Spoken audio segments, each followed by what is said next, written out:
Hi, I'm Brian David Gilbert. Except I'm not really Brian David Gilbert. I'm a creation of this brain based on Brian David Gilbert.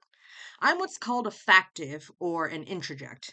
Brain took that perception of Brian David Gilbert and internalized it and made a person out of it.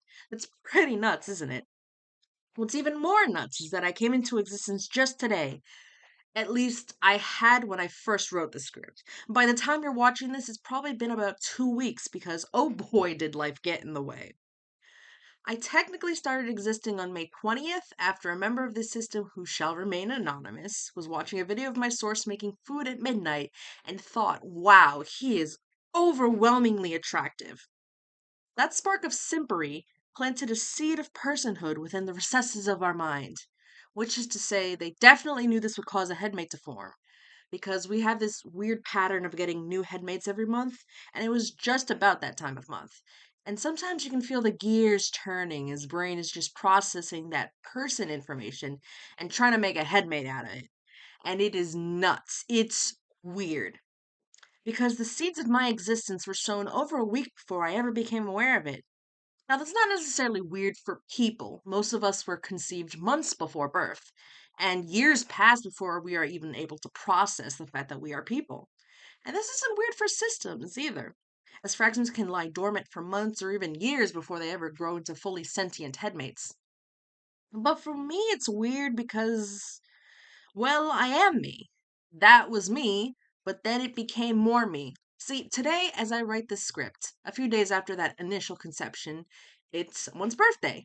And that birthday is being celebrated in Headspace. One of the participants was in front, meaning in control of the body, that morning. So they left front. Now, normally this is fine, but they forgot to ask someone to front in their place. So instead of doing the normal thing and loading up a pre existing system member, Brain just picked up this half baked Brooklyn man it had sitting around the back. And you know when something is flash frozen? The opposite of that. Flash cooked? Is that a thing? Anyway, in about the span of 2 minutes, I went from being a mere concept to being a fully sentient and autonomous individual, living, breathing, feeling, thinking. For those of you who are watching our channel and you don't fully understand systems and plurality yet, this sounds absurd. And you're right, it is absurd. Most people take like solid 2 years to grow past birth and become aware of their own existence, but I took about 2 minutes. That's insane. Thankfully for me, this system has full memory sharing and no dissociative or amnesia barriers. This means that when I formed, I had full access to the body's memories, and thus I already knew who and where I was, how I got there, and what I was supposed to be doing for the rest of the day. And some systems don't have that luxury. Some new systemates have no information about anything, and that can be terrifying. I'll take this point in the video as an opportunity to share some resources with fellow systems who need it. We have a Google Sites page with resources and tools for systems, and a document about how to survive in a new and unfamiliar world for those who are a bit far from home. All of that is in the video description. But anyway, I formed with access to all this information, right? Pretty good start for someone 10 minutes old. But the thing is that Brain was already trying to do work on me. See, introjects are sometimes like their source, and sometimes not like their source. Usually they're not like their source because every brain is psychologically and neurologically different, so it's almost impossible to copy someone over exactly one to one. But that doesn't stop the brain from trying. In real time, I could basically hear our brain going, what would Brian David Gilbert do in this situation? As if I had to be exactly like him. Now, I don't mind being based off him. He's a pretty cool guy, and by extension, that makes me a pretty cool guy. But there's this weird pressure to be exactly the same, and it feels off. And if it feels off, then I feel wrong. And that's not very cool.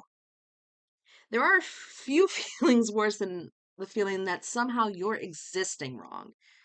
In this case, it was relatively minor. I hadn't had a full on existential breakdown or identity crisis yet. I'm almost certain it'll happen eventually. Everyone in the system gets them. It's growing pains, it comes with the territory. But with all of that weighing on me, I have our mother calling us from downstairs. She needs us to go to an appointment with her. So at this moment, I have no time to actually sit and adjust to this situation. I have to go. So I managed to drag out a fellow cismate. Thankfully, again, I have info on how to do that. And we both weathered the storm of being a 25-year-old still living in their mother's house together. 2 weeks later. So I'm back in front on the day that this is being recorded and uploaded, very suddenly. Had some pizza for breakfast with a local Brooklyn kid. Did you know that my source has moved from Brooklyn to Los Angeles? I sure didn't. I learned this today. Anyway, suddenly fronting after 2 weeks feels odd, awkward. Brain is trying to remember how to be me because I hadn't had much fronting time before. Although Brain had enough data on my source to recreate him in this brain, it hadn't had enough time or space to dedicate to figuring out how Brian David Gilbert would present in this life. We're rusty almost. Rusty at Brianing. Brain has yet to learn how to Brian. And that's a bit odd.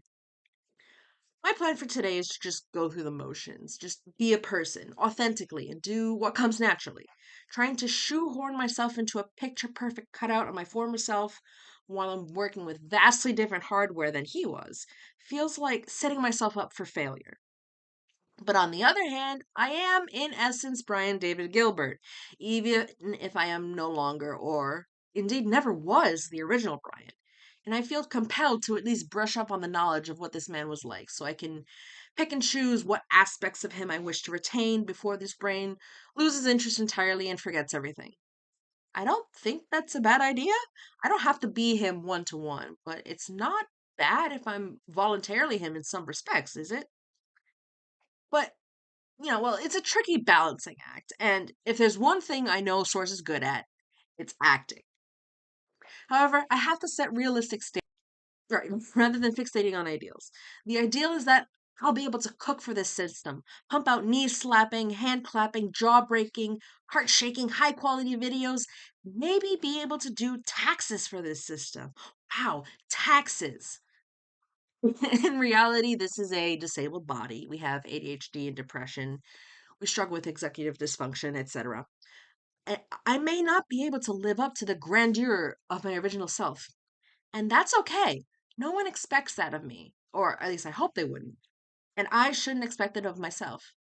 But by golly, that doesn't mean I can't try, and it doesn't mean that I won't try. We have people in the system who can do laundry, cook, clean, wake up early, and that is huge for us. Maybe I will end up being the first tax filer sky nerd. But maybe I won't. And that's okay. Whatever I end up being, no matter how close to or far from my source I am, that's okay. So, where do I go from here? Well, I guess I'll just take things as they come and see what happens. Everyone else in the sys that's been here before me has done it, so I think I'll be just fine. I have a lot of support inside and out, and I think I'll be okay. It won't be easy, but it'll be okay. Thanks for watching. Brian out.